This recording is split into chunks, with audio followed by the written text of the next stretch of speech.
बच्चों को अच्छे से अच्छा देना हर पेरेंट चाहता है और स्कूल तो खैर एक जरूरी चीज है, लेकिन दुविधा जब आ जाती है, जब हमारे दिमाग में आता है कि स्कूल के साथ कोचिंग कराएं, स्कूल भेजें या कोचिंग भेजें। अगर नहीं भेजते हैं तो क्या बच्चा कुछ मिस कर जाएगा? इतनी इंपॉर्टेंट चीज जब एक पेरेंट, और मैं उन पेरेंट्स की बात नहीं कर रही हूँ जो अफोर्ड करते हैं, मैं एक बजटेड पेरेंट्स के या इकोनॉमिकली वीकर सेक्शन के पेरेंट्स के लिए भी बात करना चाहूंगी, जो शायद इस दुविधा में होते हैं कि स्कूल ही कैसे पढ़ाएं अगर वो सरकारी स्कूल में नहीं पढ़ा रहे हैं। तो आज अपने इस वीडियो के अंदर इतने इंपॉर्टेंट चीजों को मैं डिस्कस करने वाली हूँ, स्कूल या कोचिंग या दोनों, या मतलब कोचिंग होनी भी चाहिए या बंद करो कोचिंग में भेजना। जय हिंद, मैं Sapna Agarwal from I big wonder. मेरे वीडियो को लाइक करें, चैनल को सब्सक्राइब करें, लास्ट तक वीडियो देखिएगा और जो आपके मन में विचार आए वो कमेंट में जरूर डालिएगा, क्योंकि ये आपकी, मेरी, हम सबकी आम आदमी की बात है कि स्कूल भेजें या कोचिंग भेजें अपने बच्चे को, जबकि हम सब कुछ करना चाहते हैं बच्चे के लिए। तो देखिए, पहले हम ये जान लेते हैं, ये तो तय है ना कि स्कूल बच्चे का एक मौलिक अधिकार है, बच्चे को स्कूल में शिक्षा के लिए जरूर भेजना चाहिए, उसके लिए साक्षर होना, लिटरेट होना और ये जानना कि पढ़ाई उसके कितने काम आ सकती है, पढ़ाई के साथ साथ स्किल डेवलपमेंट उसके लिए कितना इंपॉर्टेंट हो सकता है, जो आज नई शिक्षा नीति के अंदर शामिल कर दिया गया है और स्कूल उसका हिस्सा बन रहे हैं, और जो नहीं बन रहे हैं उनको बनना ही पड़ेगा इसका हिस्सा। तो सबसे पहले ये जान लें कि कोचिंग क्या एक ट्रेंड है, क्या जरूरी है क्या कोचिंग करना? नहीं कराई तो क्या मेरा बच्चा कुछ मिस कर रहा है? तो ये 5-6 पॉइंट्स मैंने डाले, इसके अलावा भी बहुत सारे पॉइंट्स हैं कि बच्चे को मेरे ज्यादा मार्क्स मिल जाएं।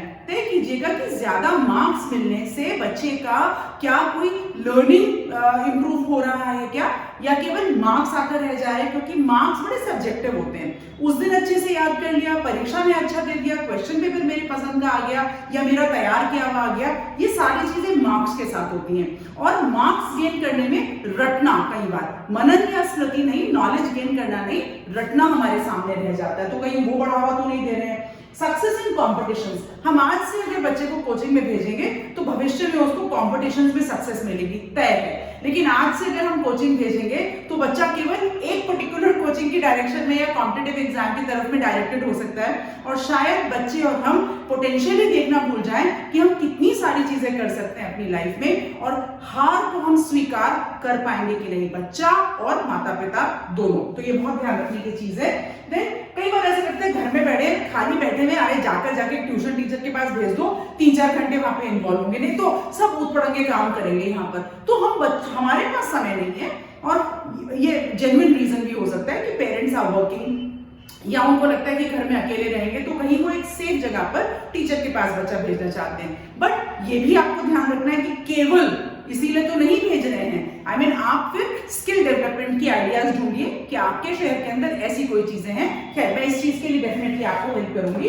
Then do not have time and expertise, भाई मुझे पढ़ाना नहीं आता, मुझे नहीं पता स्कूल में क्या पढ़ाते हैं, मैं तो खुद ही बेसिक से पढ़े हुए हूँ, मैं किसी तरह काम करके अपने बच्चों को सही शिक्षा देना चाह रहा हूँ या चाह रही हूँ, तो मुझे तो ट्यूशन भेजना ही पड़ेगा। और अगर कोचिंग की सुविधा है, मेरे शहर में दूर दूर से बच्चे पढ़ने आ रहे हैं, तो मैं क्यों ना बच्चे को कोचिंग भेजूं? ये सवाल आपके मन में तो नहीं आ रहा है, क्योंकि ये आखिरी सवाल से जुड़ता है। और जो अपने चेस ड्रीम्स का मतलब है, जो अपने सपने पूरे नहीं हुए वो बच्चों के थ्रू हम पूरे करने की सोचते हैं। कॉम्पिटिटिव भावना लाना, सपनों को देखना, सपनों को पूरा करना, ये आपका, मेरा, सबका, बच्चों का, हर एक का अधिकार है। लेकिन ऐसे सपने जिनका हमने अभी तक वो छोड़ नहीं देखा है, बच्चा अभी स्टार्टिंग में है, 6th में, 7th में या 9th में, 10th में है, जब वो डिसीजन मेकिंग में है कि मैं आगे क्या कॉम्पिटिटिव, क्या सब्जेक्ट्स लूं, किस कॉम्पिटिटिव एग्जाम में जाऊं, क्या मेरी स्ट्रेंथ है, अगर हमने वो नहीं देखा और हम फिर भी बच्चे को भेज रहे हैं, तो आई थिंक हम कहीं ना कहीं बड़े होने की जिम्मेदारी ढंग से नहीं निभा रहे हैं। एंड ऑफ कोर्स मुझे नहीं, सारे लोग भेजेंगे, अगर मैंने नहीं भेजा तो कल को मेरा बच्चा बोलेगा आपने हमारे लिए इतना भी नहीं किया। तो देखिए, अगर हम बच्चे को सही ढंग से समझाते हैं तो एक तो पहली बार है बच्चे ऐसा बोलने नहीं वाले, बहुत सारी बात कोचिंग के नाम पर, पढ़ाई के नाम पर। मैं अभी बहुत इंपॉर्टेंट बात करने वाली हूँ, बच्चे बस किताबों के पीछे बैठे रहते हैं, कोई नई स्किल नहीं सीखते। हम यूरोपियन कंट्रीज की, वेस्टर्न कंट्रीज की बात करते हैं, पर मैं तो अपने देश की गुरुकुल की बात करती हूँ कि जहां पर बच्चे को शिक्षा के साथ काम करना, स्वावलंबी बनना, स्वाभिमानी बनना, अपने ऊपर अपने आप से खाना लेकर आना, अपने आप से लकड़ी बीनना, अपना घर बनाना, साफ सफाई करना, सब बच्चों को सिखाया जाता था। क्या पढ़ाई के नाम पर हम ये बेसिक स्किल्स भी नहीं सिखाएंगे जो हर वक्त, हर रोज हमको अपनी लाइफ में जरूरत पड़ने वाली है? तो फिर तो हम बच्चों की वांट्स, विशेस, डिजायर्स ही बढ़ा रहे हैं, और फिर वो यही बोलेंगे कि कोचिंग में भेजो और बस पढ़ाई के नाम पर टाइम पास करते रहेंगे। मैं शायद बहुत श्रूड बोल रही हूँ, पर बहुत इंपॉर्टेंट है सभी के लिए। बच्चे भी मेरी बात सुन रहे हो तो आप भी मेरे को डालना कमेंट, आपके मन में क्या विचार है। नाउ, आप सच में बच्चे के भविष्य और सक्सेस को लेकर चिंतित हैं क्या? तो उसी बच्चे से पूछिए। शायद वो बच्चे क्रिएटर बनना चाहते हो, इन्फ्लुएंसर बनना चाहते हो, स्टार्टअप स्टार्ट करना चाहते हो, बिजनेस करना चाहते हो, या वो बच्चे कोई नई स्किल करना चाहते हो, रोबोटिक्स, आर्टिफिशियल इंटेलिजेंस, या बच्चों को लगता है कि नहीं, मुझे नहीं ये पर्टिकुलर कॉम्पिटिटिव एग्जाम में जाना। देखिए, मैं किसी कॉम्पिटिटिव एग्जाम का नाम नहीं ले रही हूँ, पर मुझे नहीं जाना उस कॉम्पिटिटिव एग्जाम के अंदर, मुझे अपनी लाइफ में कुछ हटकर अलग करना है और मैं कर देखना चाहता हूँ। तो देखिए, हम तो कहते हैं ना, कुछ करके ना देखना बहुत बड़ा रिस्क है, पर अगर कर देखना चाहते तो रिस्क लेने दीजिए ना। अब तो पढ़ाई के अंदर भी any time exit, any time entry हो गई है। माने कि बच्चा अगर किसी भी कक्षा के बाद पढ़ाई छोड़ता है तो कोई उसको मेन स्ट्रीम में आने से नहीं रोकेगा। तो ये तो तय हमको नहीं, सबको क्यूमुलेटिवली मिलकर करना है, परिवार को लेना है कि बच्चे को करना क्या है। हाँ, सेरेना विलियम्स और वो जो विलियम्स सिस्टर्स थी जो विंबलडन में उन्होंने बड़ा अपना नाम बनाया था, उनके पिता की बात ही अलग है। उन्होंने तो बच्चे के पैदा होने से पहले पूरी एक एसओपी बना दी थी कि बच्ची सक्सेसफुल कैसे होंगी, क्या वो स्टैंड्स लेंगी, कैसे वो अपने गेम को खेलेंगी। अब इतना स्ट्रैटेजाइज अगर करके चल रहे हैं तो फिर तो समान क्या पूरा का पूरा इतिहास आपके साथ होगा, वो अलग बात है। तो ठीक है, तो आपको सोचना है इस जवाब को देने से पहले। अब मेरा आपसे एक बहुत हम्बल रिक्वेस्ट है, हर पेरेंट, टीचर, स्कूल, बच्चे का खुद से सबसे invest in developing skills from the childhood. देखिए, बच्चा 21वीं शताब्दी का है, 2024 हो गया है, अभी हमारे पास 76 साल इसी सेंचुरी के अंदर पड़े हुए हैं। तो स्किल्स को समझिए, क्या कंपटीशन है उसको समझिए। अगर स्किल्स नहीं सीखेंगे, हुनर, गुण, क्वालिटी, पोटेंशियल, कैपेसिटी नहीं बढ़ाएंगे तो क्या करेंगे? कौन सी स्किल्स इंपॉर्टेंट है? अगला सवाल ये आता है, अच्छा स्किल्स तो आपने बता दी, पर कैसे सिखाएं हम स्किल्स बच्चे को, और कौन सी स्किल्स सिखाएं अपने बच्चे को? तो चलिए, मैं वही आपको आज बताने की कोशिश करती हूँ कि कौन कौन सी स्किल्स 21वीं शताब्दी में है। देखिए, हर पेरेंट और हर बच्चा ये तो चाहता ही चाहता है कि हम भीड़ का हिस्सा न बने, भीड़ से अलग हटे। तो हमको स्टैंड आउट करना है, और ये इतना इंपॉर्टेंट है जितना आप सोच भी नहीं सकते।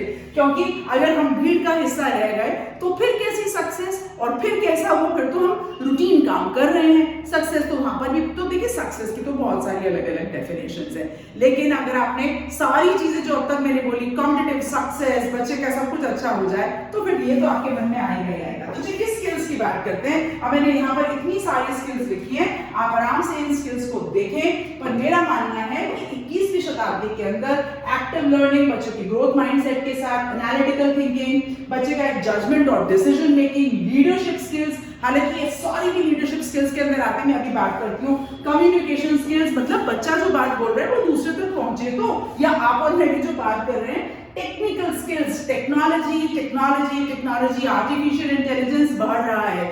आर्टिफिशियल इंटेलिजेंस ह्यूमन को तो नहीं हटा पाएगा, पर उन ह्यूमंस को हटा देगा जो टेक्नोलॉजी नहीं सीखेंगे। इमोशनल इंटेलिजेंस, टेक्नोलॉजी के जमाने में अगर इमोशनल इंटेलिजेंस नहीं हुई तो फिर कैसी लीडरशिप? देन फाइनेंशियल लिटरेसी, जो रोज जिस चीज के लिए हम सारी मेहनत कर रहे हैं, जिस चीज के लिए हम सक्सेसफुल होना चाहते हैं या पैसा कमाना चाहते हैं, अगर वही लिटरेसी बच्चे को बचपन से नहीं सिखाई तो फिर कैसे काम चलने वाला है? डाइवर्सिटी एंड कल्चरल इंटेलिजेंस, क्योंकि अब आप अपने घर में रहकर भी ग्लोबली वर्क करते हैं, तो कल्चरल इंटेलिजेंस अपने देश की और विश्व की अलग अलग प्रांतों की पूरी आनी बहुत ज्यादा जरूरी है।